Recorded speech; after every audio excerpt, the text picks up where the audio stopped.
Maintenant, on va voir l'histologie générale et le cours d'aujourd'hui va concerner le tissu épithélial. Comme objectif de ce cours, c'est définir un épithélium. C'est quoi un épithélium? Distinguer entre un épithélium de revêtement et un épithélium glandulaire. Énumérer les critères de classification des épithéliums de revêtement. Identifier les critères de classification des glandes exocrines et décrire une glande endocrine. Donc les épithéliums, c'est un ensemble de cellules jointives grâce à un système de jonction juxtaposées, une à côté de l'autre, une derrière l'autre. Ils sont polarisés, ils ont un pôle apical qui peut présenter une différenciation et un pôle latéraux-basal qui présente un système de jonction, soit injection intercellulaire, soit basale avec la lame basale. Ce sont des tissus non vascularisés, ce sont des cellules qui sont non vascularisées, donc ils vont recevoir leurs nutriments à travers un tissu conjonctif ordinaire sous-jacent dont il est séparé par une lame basale. Cette lame basale, elle a un rôle bien sûr de structure, d'ancrage entre les cellules, ancrage des cellules dans le tissu conjonctif, et bien sûr c'est le lieu où il va faire des rôles, plusieurs processus physiologiques, une différenciation cellulaire, un filtre sélectif et un rôle dans la cicatrisation. D'après la morphologie, la localisation et la fonction, on va distinguer deux types d'épithélium.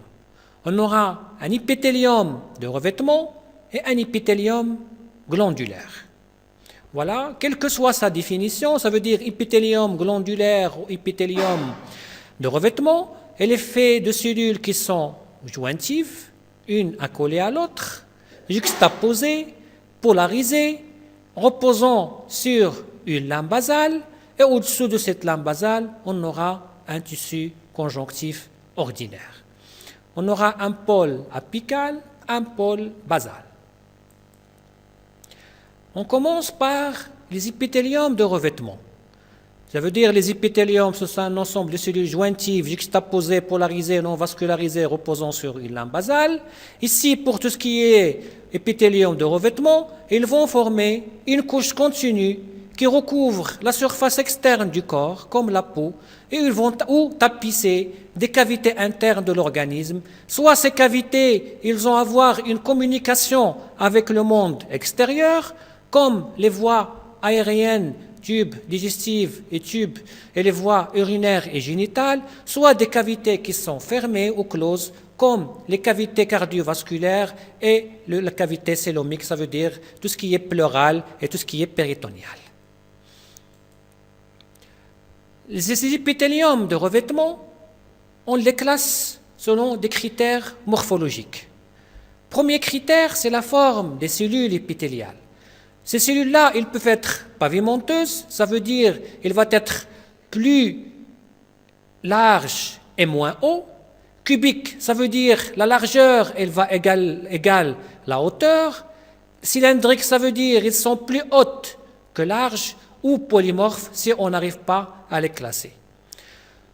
On les classe aussi selon le nombre de couches cellulaires. Soit on aura une seule couche de cellules épithéliales, on parlera d'un épithélium qui est simple, soit on aura deux ou plus de couches cellulaires, on parlera d'un épithélium stratifié, soit on parlera d'un épithélium pseudostratifié, ça veut dire on aura un épithélium dont les noyaux sont de hauteur différents, mais toutes les cellules, ils ont un point d'attachement au niveau de la lame basale. Et le type de différenciation apicale qui est inconstante, par exemple les cils, un épithélium cilié, les cils, c'est une différenciation apicale, et microvillosité, c'est une différenciation apicale, la kératine, c'est une différenciation apicale, c'est donc cette différenciation, il peut exister comme il ne peut pas exister, donc c'est un critère qui est inconstant. Donc, lorsqu'on veut classer un épithélium, on commence toujours par la forme de la cellule, suite de la nombre de couches, puis la différenciation apicale. Donc, soit pavimenteux, cubique, prismatique ou cylindrique ou polymorphe, simple, stratifié ou pseudostratifié, soit des signes, microvillosité, kératine, on ne peut avoir d'autres différenciations en dehors de la différenciation apicale qui peut être des marqueurs spécifiques ou autres. Donc, commençons par les épithéliums simples, ça veut dire qu'on aura une seule couche de cellules. Donc, il peut être un épithélium pavimenteux simple, unistratifié ou simple, reposant toujours sur une lame basale. On peut avoir un épithélium cubique simple, toujours il repose sur une lame basale, ou un épithélium qui est prismatique ou cylindrique simple. Ici, il n'y a pas de différenciation apicale. Ici, il y a une différenciation apicale, donc on dit que c'est un épithélium prismatique simple cilié. Pour les épithéliums stratifiés, ça veut dire lorsqu'on a plusieurs couches. Là, pour la forme, on prend la couche la plus superficielle, c'est elle qui va décider sur la forme de l'épithélium. Par exemple, ici, la couche la plus superficielle, elle est prismatique ou cylindrique. Donc, on va dire que c'est un épithélium qui est cylindrique ou prismatique stratifié. Ça veut dire qu'il y a plusieurs couches. Ici, on va voir que la couche la plus superficielle, elle est pavimenteuse. Donc, on va appeler un épithélium qui est pavimenteux stratifié. Dans tous les deux, il n'y a pas de différenciation apicale. Par contre, ici, on a une différenciation apicale qui est formée par la kératine. Donc, et la couche la plus superficielle, elle est pavimenteuse. Donc, on va parler d'un épithélium qui est pavimenteux, stratifié, kératinisé. Donc, tout ce qui est pseudostratifié, ça veut dire pseudostratifié. On voit ici que les noyaux sont de hauteurs différentes, mais regardez, toutes les cellules, ils ont un point d'attache au niveau de la lame basale. Donc, ça donne l'impression qu'il est stratifié, mais en réalité, il est non. Il est pseudostratifié car toutes les cellules, ils ont un point d'attache au niveau de la lame basale. Donc, on parlera d'un épithélium qui est pseudostratifié. On a ici une différenciation apicale qui est ciliée. Ici, regardez, c'est la même chose. Il est pseudostratifié, mais qu'il est polymorphe. Toutes les cellules, ils ont un point d'attache. Même les cellules les plus superficielles, ils ont un point d'attache au niveau de la lame basale. On va donner quelques exemples de différenciation apicale. Le plateau strié. Quel que soit le plateau strié, ce sont des microvillosités qu'on va trouver au niveau du pôle apical de certaines cellules, par exemple les entérocytes ou les cellules intestinales grêles, les entérocytes, qui ont ces microvillosités qui vont former un plateau strié. Les caractéristiques de ces microvillosités, ils sont de même hauteur et de même épaisseur égale, et elles ont un rôle important dans l'absorption. La bordure en brosse, c'est aussi au niveau, ce sont des microvillosités, ils ont aussi un rôle important dans l'absorption, mais qui est différencié de le plateau strié, ce sont des microvillosités qui sont plus longues et moins régulières que celles du plateau strié. Donc, ils ont une égalité qui sont d'ordre inégal et qui sont un petit peu rectilignes, qui se sont disposées de façon un petit peu sinueuse. Troisième, on peut avoir des stéréocyles. C'est quoi les stéréocyles? Ce sont des microvillosités aussi qui sont longues et fluctueuses. Les stéréocyles sont, regardez, ils sont parallèles au niveau de la base, mais ils deviennent un petit peu sinueux et entremêlés à leur extrémité distale. C'est l'exemple qu'on le trouve au niveau du canal épididymaire et du canal déférent au niveau des voies séminales chez l'homme. Et qui ne sont pas mobiles, c'est pas de mobilité. Quatrième type de différenciation apicale, les cils vibratiles. Donc, c'est un épithélium qui est cilié, qu'on trouve au niveau des voies respiratoires et de certains segments des voies génitales, surtout au niveau de la trompe utérine et au niveau de l'endomètre. Il permet, bien sûr, le mouvement des éléments qui sont contenus dans la cavité où ils bordent. Donc, ils sont de cils vibratiles dans le déplacement des éléments.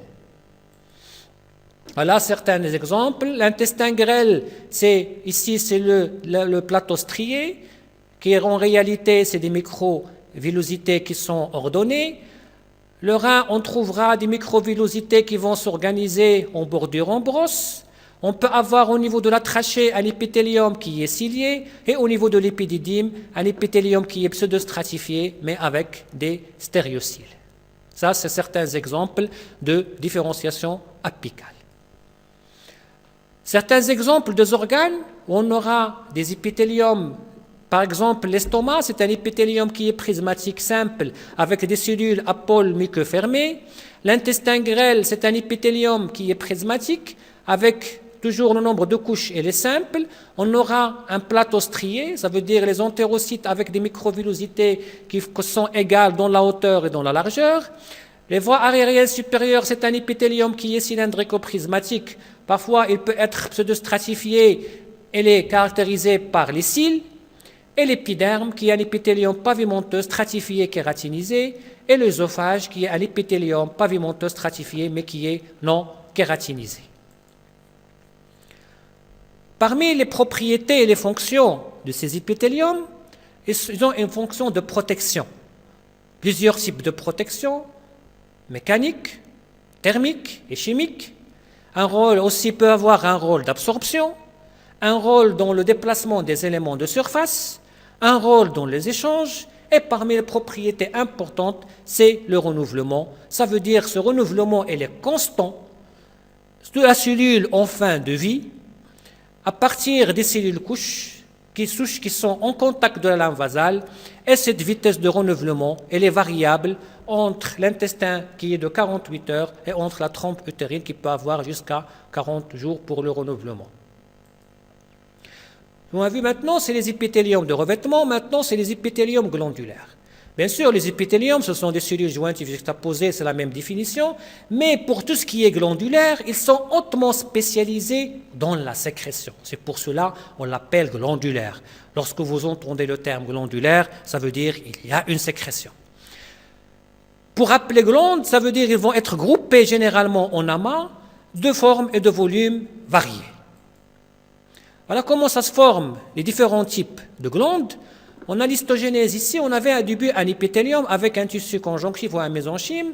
Il y aura une prolifération dans ce tissu conjonctif, de l'épithélium dans ce tissu conjonctif. Ils vont se proliférer.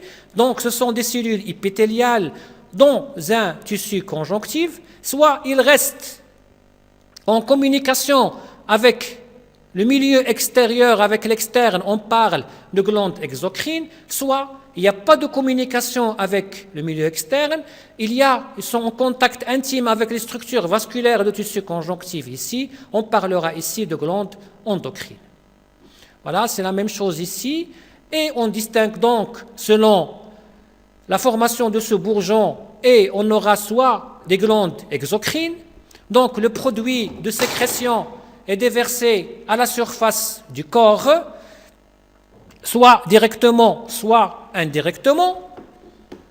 Donc, pas de lien avec l'épithélium d'origine pour tout ce qui est endocrine, et le produit élaboré, c'est des hormones, et sont déversés directement dans le sang.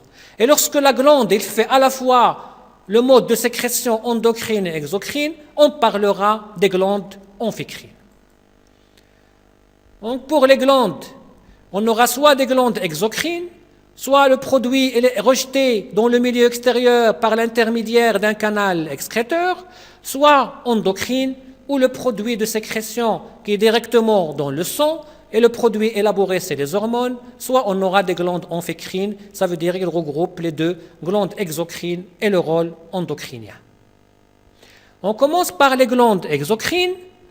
Les glandes exocrines sont en relation avec la surface de l'organisme, l'épiderme, ou la lumière d'un organe creux comme l'intestin. Mais dans tous les cas exocrines, ça veut dire qu'il y a une relation soit directement, soit indirectement avec le milieu externe. Et cela se fait grâce à un canal excréteur qui va acheminer ce produit de l'unité sécrétrice vers l'extérieur.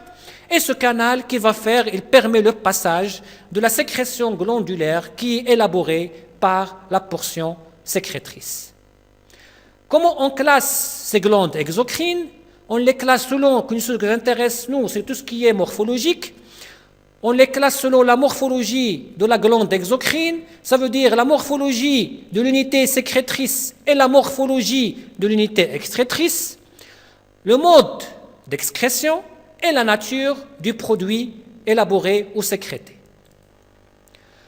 Donc, on peut avoir des unités cellulaires intraépithéliales, des unités cellulaires glandulaires intraépithéliales. Dans ce cas, on n'aura pas le canal excréteur. Donc, premier critère, ça veut dire c'est l'unité excrétrice, soit on aura un canal ou absence de canal.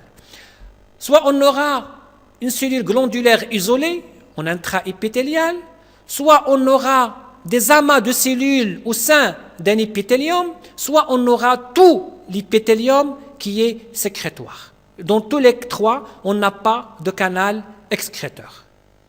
Non, pour résumer, les glandes exocrines, premier critère, c'est le nombre de cellules. Si on a une seule cellule intraépithéliale, on parle de glande unicellulaire. Dans ce cas, on n'a pas de canal excréteur. On aura une cellule épithéliale glandulaire, par exemple les cellules caliciformes qui vont élaborer le produit directement dans la lumière, soit on aura qui est pluricellulaire.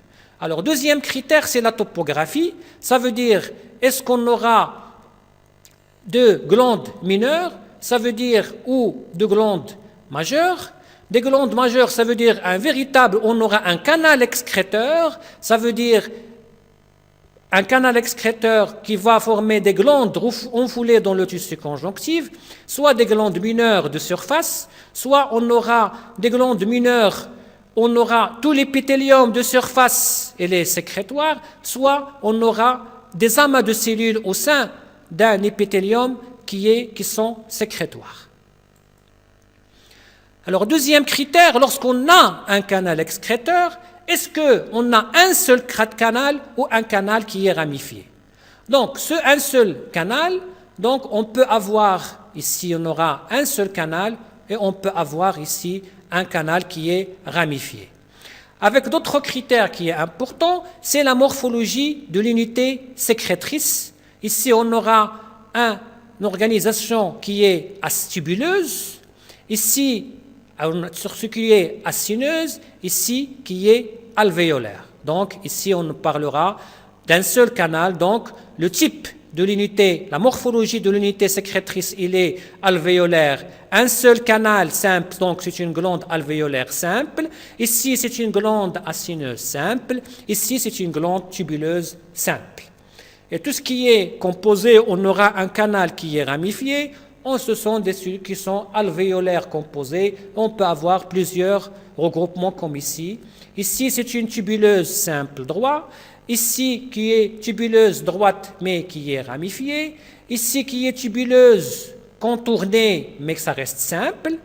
Ici, qui est tubuleuse contournée, mais qui est ramifiée. Et ici, qui est mixte, qui est tubulo-alvéolaire composée. Et tous les intermédiaires sont possibles qu'on peut retrouver à différents types des glandes exocrines.